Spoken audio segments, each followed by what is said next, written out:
Well, James Gunn has been rehired by Walt Disney and Marvel Studios to resume writing and directing Guardians of the Galaxy 3 as originally planned.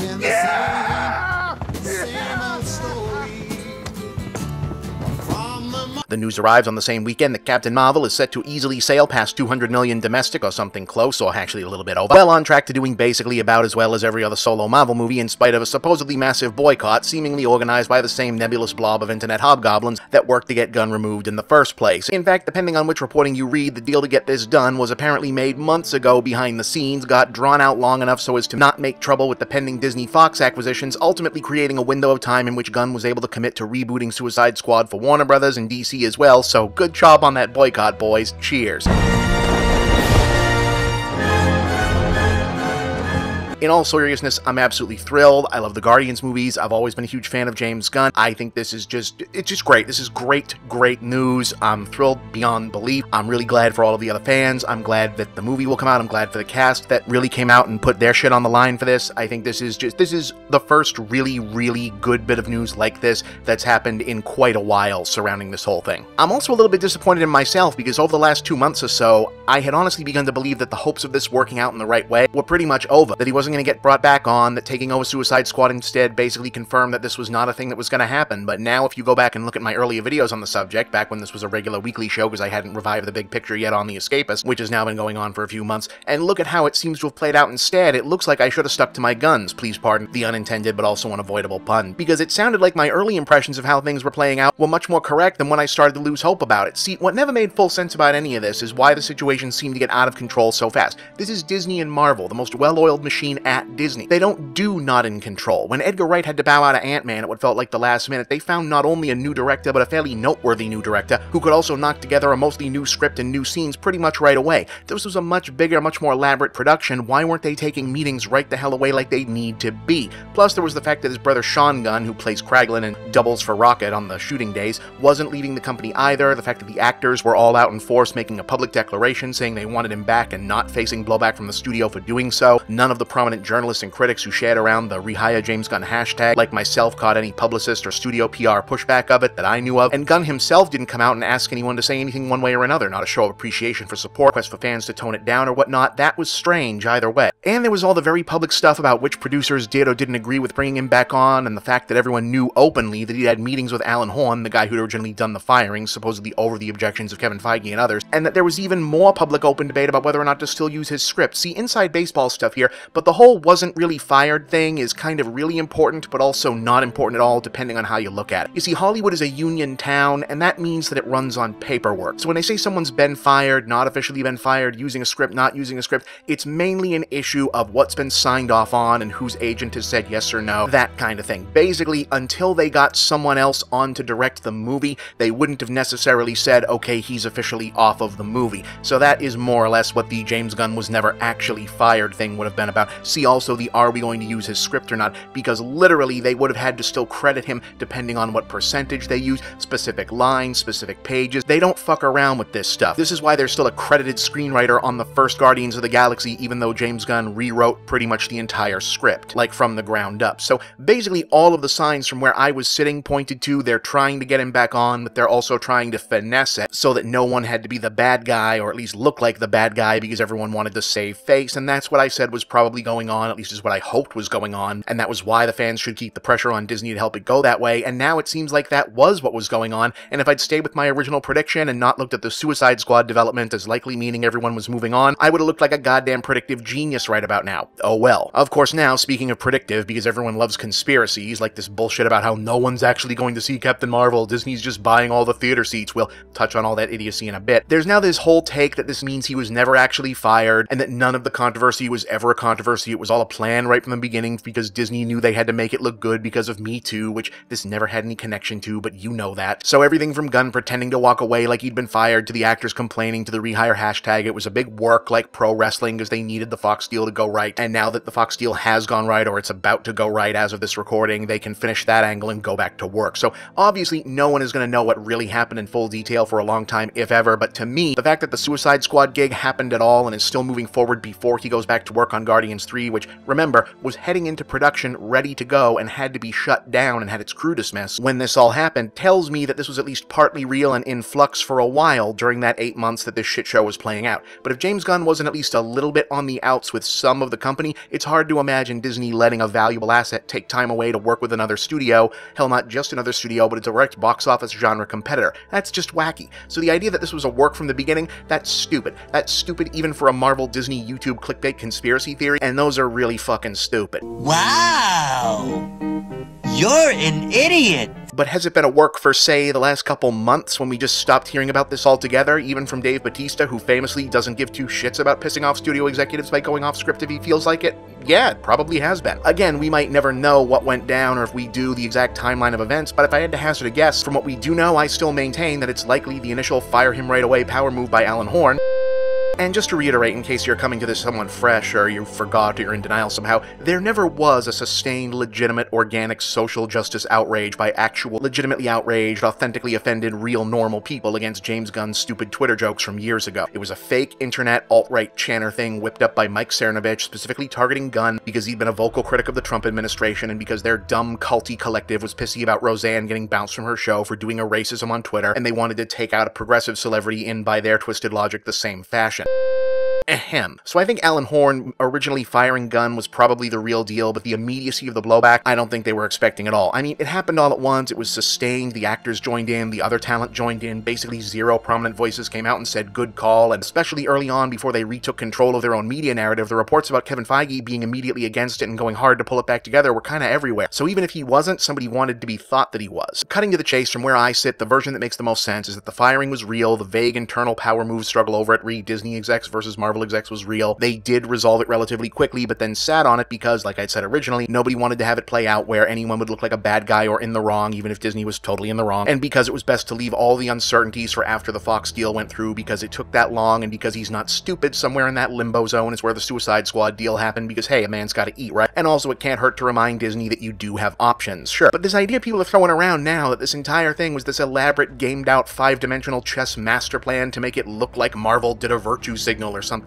I mean, come on, seriously? Forget that it doesn't make any sense. Think about the logistics that are being suggested by that. This is a conspiracy that assumes that in the less than 24-hour time frame it took for a relatively small number of alt-right trolls to spread a meme around Twitter that it got nominal media coverage. The entire corporate structure in charge of the Disney Marvel apparatus managing not only Guardians 3, but also Infinity War and the other adjacent productions. That would mean Kevin Feige, Alan Horn, Bob Iger, all the executive and associate producers below them, the trade and craftspeople unions working on the already mounted production, Disney legal, Marvel legal, everyone's individual lawyers, James Gunn himself, Sean Gunn, the Russo brothers, and their people, since Gunn is also a producer on Infinity War and Endgame, all had to immediately get on the same page and agree that the best course of action would be to pretend to fire James Gunn, have him vanish from public life for 8 whole months in order to keep the Rouge up, risk sowing open division and distrust amongst some of their most loyal fans by allowing the Rouge to include presumably also fake public feud between different executives within the studio and subsidiary structure and the franchise entire principal cast, all of whom would also have to be in on this, delay the actual movie at a cost of who knows how much money and scrap production budget, and a gaping familiar franchise-shaped hole in your schedule. Oh, and to help it look more real, Gunn will also write and direct a movie for your rival studio and a competing franchise, but for some reason you will not meet with any replacement director to help realism on your end, and then eventually, once everyone has effectively given up hope and moved on, you're still a week or two out from closing that deal, you were somehow worried about this causing a price hike in, then you'll drop the act and announce that he's learned his lesson and can come back. Oh, but he'll still make that Suicide Squad movie for the other guys first. Not a great plan. Yeah, sure, that sounds a lot less complicated and expensive than just saying, yeah, bad jokes, but he already said he was sorry about that years ago, and by the way, nobody actually cares what a bunch of Trumpy 4chan creepazoids pretend to be angry about. But then that's the thing, isn't it? None of these internet moron conspiracy theories, whether it's James Gunn, Captain Marvel's box office, SJW Marvel in general, The Last Jedi, or Comicsgate, or CalArts Animation Monopoly, or Pizzagate, or QAnon, or really any of the Disney stuff, other than the boring, obvious, this company is probably way too large and anti-competitive aspect, they're all just fucking stupid and they break down on basic logic. There's no sense to any of them of whatever the key people in charge might be trying to accomplish that would need to be accomplished in such an idiotically elaborate, counterintuitive way. Take the Captain Marvel buying out theaters thing. If you haven't seen it, there's this whole stupid conspiracy all over social media and YouTube now, where douchebags are posting up pictures of anecdotally not all the way full movie theaters, supposedly showing that film as proof that the movie isn't actually doing as well at the box office. The studio, Disney, is just buying out blocks of tickets to make it look like it did well because they don't want it to look like a bomb, because they need to trick people into thinking Captain Marvel is popular so that she will then become popular for real, I guess. Depending on who you ask, this is also how Black Panther got to $1 billion worldwide and or why it was nominated for Best Picture. Now, on the one hand, yes, studios and movie theaters and Hollywood and the entertainment industry in general fudge their numbers all the time. There's no debating that. The box office horse race is bullshit either way. There's actually quite true. This version of it, though, this is bullshit. Like, block buying movie tickets or books and things like that to inflate numbers absolutely happens, but it doesn't happen for fucking Disney movies. It doesn't need to. It happens for independent evangelical Christian films or those like Dinesh D'Souza type books. You all know that, by the way, right? Those shitty movies that like megachurches make starring actors you forgot existed or you thought died that show up in the top 10 out of nowhere. Churches buy like all the seats in the theaters and then take their people or give the tickets away or whatever so that the box office will look good. Or those shit books that D-list Fox News guests write every election cycle about how Chelsea Clinton is the Antichrist or whatever. Nobody fucking buys those. They write them and then billionaires and super PACs and rich guys who support whatever they're stumping for buy them up by the pallet in bulk and give them away at seminars and rallies and conventions and shit so they still end up on the best-selling author list. It's a very effective scam, but it's not this scam. Because remember, these clowns aren't alleging that Captain Marvel turned out less good than they hoped and Marvel panicked and had to do this dumb fake thing to save face somehow. The conspiracy theory here is that Marvel, in some cases, depending on which crazy person you ask, going all the way back to when they decided to make Carol Danvers the new Captain Marvel in the comics a decade ago, has always known that quote-unquote nobody actually likes this character, but they need to force her into the public sphere and psychologically bludgeon the global population into accepting her presence so that the omnipresent mass media megaphone of global pop culture dominion can be used by the sinister social justice infiltrator cabal to advance actress Brie Larson's radical agenda of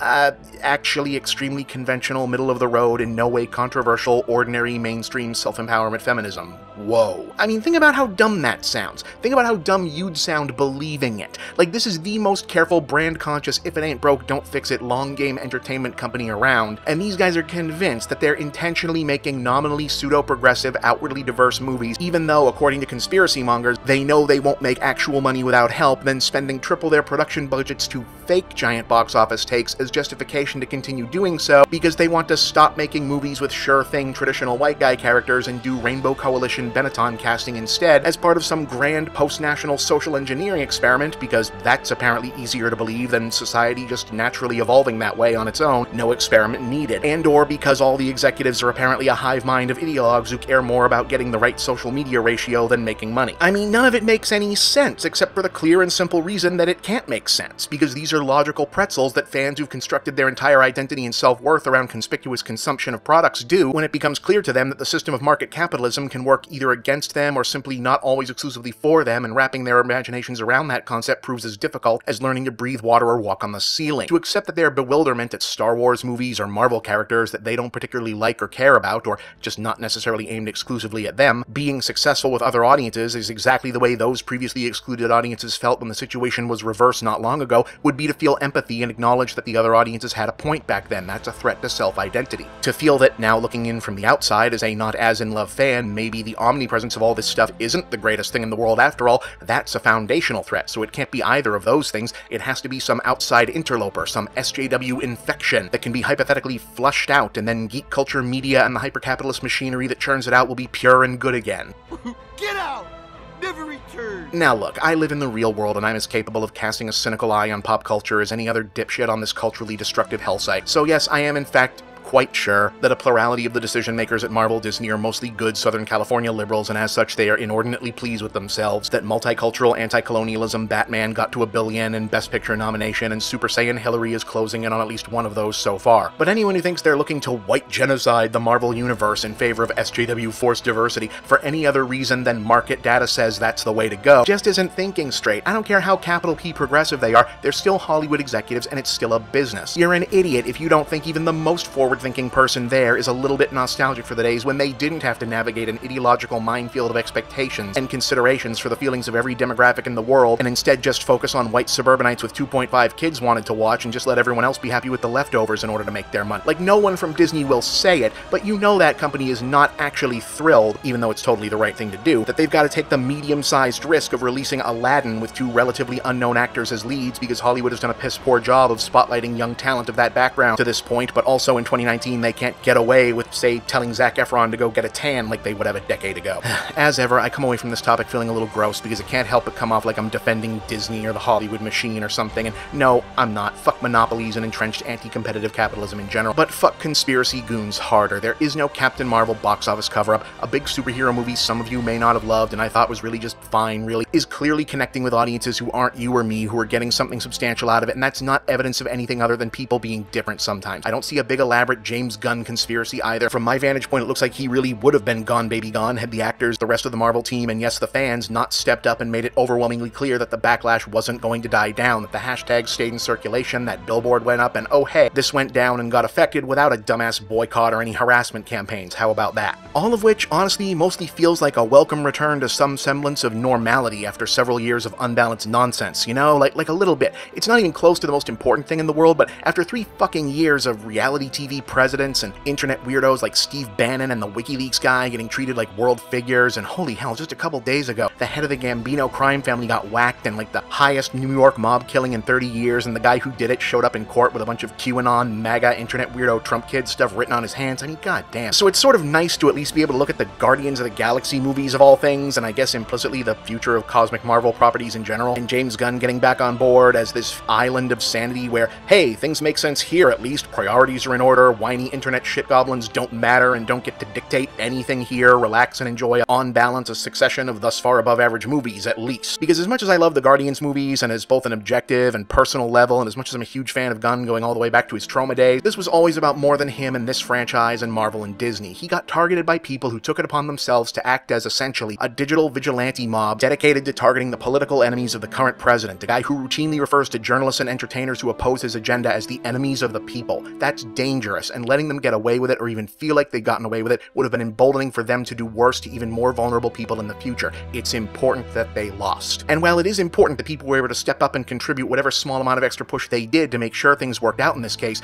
if people want to take a lesson from this and make it really count, they'll remember that this was possible and go even harder next time, and sadly there probably will be a next time, something like this happens to someone who maybe isn't as famous, didn't have the social capital or privilege that James Gunn did, didn't necessarily make something as widely loved as the Guardians movies, is a woman, LGBTQ, person of color, etc. This time, ultimately, the good guys won and the bad guys lost, and I want the good guys to keep winning, and that only happens when we all have each other's backs.